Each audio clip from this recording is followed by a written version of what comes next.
کیا آپ جانتے ہیں کہ حیض کی تاریخ کیا ہے اور کیا آپ کو معلوم ہے کہ حیض کی ابتدا کہاں سے ہوئی؟ تو چلیے چلتے ہیں آج کی ویڈیو کی جانب۔ حیض کی ابتدا کے بارے میں سلف صالحین سے دو قسم کی باتیں ملتی ہیں، جیسا کہ امام بخاری رحمۃ اللہ نے صحیح بخاری میں نقل کیا ہے۔ بنی اسرائیل کی عورتوں سے حیض کی ابتدا ہوئی۔ حضرت عائشہ رضی اللہ تعالیٰ عنہا اور حضرت عبداللہ بن مسعود رضی اللہ تعالیٰ عنہ کی روایات سے جیسا کہ معلوم ہوتا ہے، حضرت حوا علیہ السلام سے حیض کی ابتدا ہوئی، جیسا کہ جمہور علماء کی رائے ہے۔ امام بخاری نے بھی اس رائے کو ہی ترجیح دی ہے۔ پہلی رائے سے متعلقہ روایات حضرت ابن مسعود رضی اللہ تعالیٰ عنہ سے روایت ہے کہ بنی اسرائیل میں مرد اور عورتیں ایک ساتھ نماز پڑھتے تھے۔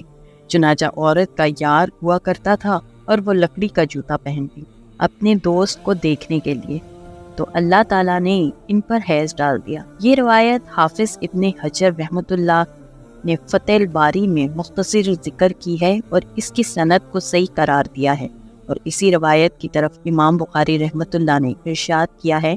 صحیح بخاری میں گویا امام بخاری رحمۃ اللہ کا اشارہ اس روایات کی طرف ہے جس کی تحریج عبد الرزاق نے ابن المسعود رضی اللہ تعالیٰ عنہ سے صحیح سند کے ساتھ کی ہے۔ آپ نے فرمایا، بنی اسرائیل میں مرد اور عورتیں ایک ساتھ نماز پڑھتے، چنانچہ عورت مرد کو چھانتی تھی، اللہ تعالیٰ نے ان پر حیض ڈال دیا اور ان کو مسجد جانے سے روک دیا۔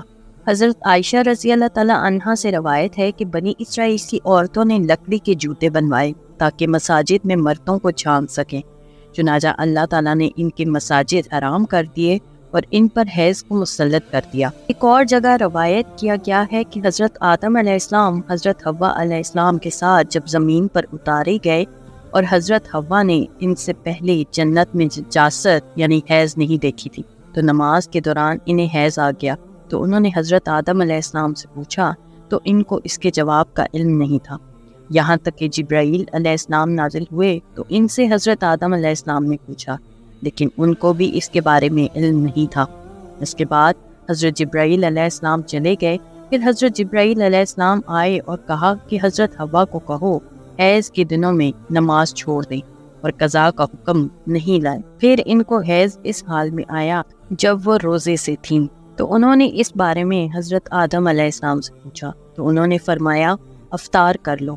پھر جب حضرت جبرائیل علیہ السلام آئے تو انہوں نے کہا اس کو کہو کہ روزے کی قضا کرے، تو حضرت آدم علیہ السلام نے کہا اے پروردگار، نماز اور روزہ دونوں تیری عبادتیں ہیں، کیسے ایک کی قضا ہے اور دوسرے کی نہیں؟ تو اللہ تعالیٰ نے ان کی طرف وحی فرمائی، آپ نے پہلی مرتبہ ہماری طرف رجوع کیا، لہٰذا اس میں اپنی مرضی سے حکم دیا ہے، اور دوسری مرتبہ آپ نے اپنی رائے سے فیصلہ کیا، لہٰذا ہم نے قضا کرنے کے حکم سے آپ کو سزا دی، تاکہ آپ کے علم میں رہے کہ تمام معاملات میں اللہ تعالیٰ کی طرف رجوع کیا جاتا ہے۔ حضرت عمر رضی اللہ تعالیٰ عنہ سے روایت کیا گیا ہے کہ رسول پاک صلی اللہ علیہ وآلہ وسلم نے فرمایا، مجھے میرے حبیب حضرت جبرائیل علیہ السلام نے بتایا ہے، ان کو اللہ تعالیٰ نے حضرت حوا علیہ السلام کے پاس بھیجا جس وقت انہیں حیض آیا، تو انہوں نے اللہ تعالیٰ کو پکارا اور کہا مجھے ایسا خون آیا ہے جسے میں پہچانتی نہیں ہوں، تو جواب دیا میں تجھے اور تیری اولاد کو خون آلود کروں گا اور میں اسے کفارہ اور طہارت بناؤں گا۔ حضرت ابن عباس رضی اللہ تعالیٰ عنہ سے روایت ہے کہ انہوں نے فرمایا، جب حضرت آدم علیہ السلام نے شجرہ ممنوع کھا لیا، اللہ تعالیٰ نے پوچھا آپ کو میری نافرمانی پر کس چیز نے ابھارا ہے؟ تو عرض کیا کہ میرے لیے اس کو مزین کر کے حضرت حوا علیہ السلام نے پیش کیا تھا، تو اللہ تعالیٰ نے فرمایا میں نے اسے یہ سزا دی ہے کہ سختی کے ساتھ حاملہ ہو اور بچہ بھی سختی کے ساتھ جنے گی، اور میں اسے 2 مرتبہ خون آلود کروں گا مہینے میں۔ جب حضرت حوا علیہ السلام نے یہ سنا تو زور سے رونے لگی۔ اللہ تعالیٰ نے فرمایا تو بھی اور تیری بیٹیاں بھی روتی رہیں۔ اس حوالے سے عبد الرحمن بن زید کی تفسیر کے بارے میں منقول ہے کہ انہوں نے کہا متحرہ وہ ہوتی ہیں جسے حیض نہ آئے۔ پھر کہا کہ حضرت حوا کو بھی اسی طرح پیدا کیا گیا تھا، یہاں تک کہ انہوں نے نافرمانی کر لی۔ جب نافرمانی کی تو اللہ تعالیٰ نے فرمایا میں نے تجھے پاکیزہ پیدا کیا اور میں تجھے ایسے خون آلود کروں گا جیسے تو نے اس درخت کو کیا ہے۔ لہٰذا ان روایات سے معلوم ہوتا ہے کہ حیض دنیا کی ساری عورتوں کے لیے ہے اور ہر عورت کو آتا ہے۔ جب سے اللہ تعالیٰ نے عورتوں کو پیدا کیا ہے، اور خاص طور پر یہ معلوم ہوتا ہے کہ حیض کی ابتدا حضرت حوا سے ہوئی۔ اب یہاں یہ بھی سوال پیدا ہوتا ہے کہ حضرت حوا علیہ السلام کی غلطی کی سزا دوسری عورتوں کو کیوں دی گئی؟ بعض حضرات نے اس کا جواب یہ دیا ہے کہ یہ اسرائیلی طرح کی روایت ہے جو ہو سکتا ہے حضرت ابن عباس رضی اللہ تعالیٰ عنہ نے اہل کتاب سے نقل کی ہو، اس لیے اس کے قریب قریب تورات میں بھی مذکور ہے۔ اور اہل کتاب کی روایات کے بارے میں قاعدہ یہ ہے کہ نہ تو اس کی تکذیب کی جائے اور نہ ہی تصدیق، بلکہ اس پر ثبوت اختیار کیا جائے۔ ہو سکتا ہے سچ ہو یا ہو سکتا ہے جھوٹ۔ علماء کرام نے اس کی تردید کی ہے۔ حضرت ابن عباس رضی اللہ تعالیٰ عنہ نے اس قسم کی بات اہل کتاب سے نقل کی، اس لیے کہ اہل کتاب سے نقل کرنے کی مخالفت ان سے مرد۔